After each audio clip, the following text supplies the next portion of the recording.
Hello guys, welcome to my channel Ram technical help.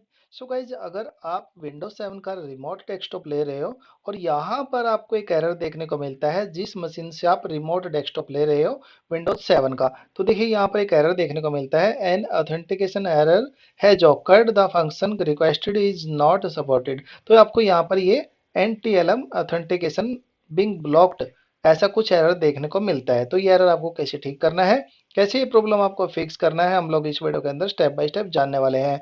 So guys, अगर आप मेरे channel पर नए हैं और पहली बार आए हैं, प्लीज सब्सक्राइब माय चैनल। ऐसी बहुत सारी वीडियोज आपको यहाँ पर मिल जाएंगी, चाहे वो लैपटॉप, डेस्कटॉप, यूट्यूब या फिर किसी भी सॉफ्टवेयर में किसी भी टाइप का आपको कुछ भी प्रॉब्लम आ रहा है, तो गाइज आपको यहाँ पर हर टाइप का वीडियो मिल जाएगा।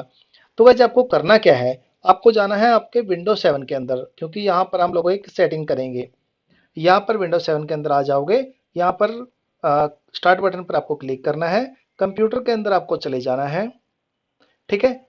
और यहाँ पर कंप्यूटर के ऊपर राइट क्लिक करना है आपको और प्रॉपर्टीज के अंदर आपको जाना है। प्रॉपर्टीज वाले बटन पर क्लिक कर दीजिए और यहाँ पर गाइज आपको क्या करना है, एडवांस सिस्टम सेटिंग का एक ऑप्शन मिल जाएगा, आपको यहाँ पर क्लिक कर देना है।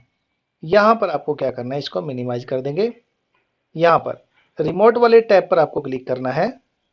यहाँ पर गाइज देखिए, आपने जो ये लास्ट वाला चेकबॉक्स चेक करके रखा है ये नहीं करना है, आपको ये सेंटर वाला चेकबॉक्स चेक करना है, ठीक है। ये चेक बॉक्स चेक करना है, ना कि लास्ट वाला। इसके बाद ओके करके अप्लाई अप्लाई करके ओके कर दीजिए।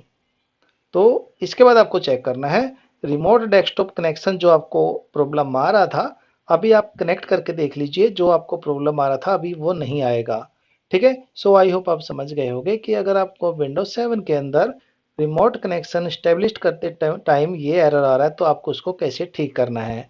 अगर गाइज आपको ये मेरा वीडियो अच्छा और हेल्पफुल लगा है और इससे आपका प्रॉब्लम ठीक हो गया है, तो please subscribe my channel, video को लाइक करना, शेयर करना, बेल आइकन दबाना ना भूलेगा, ताकि जब भी मैं कोई वीडियो यूट्यूब पर अपलोड करूँ उसका नोटिफिकेशन आप तक पहुंच जाए। Thank you so much.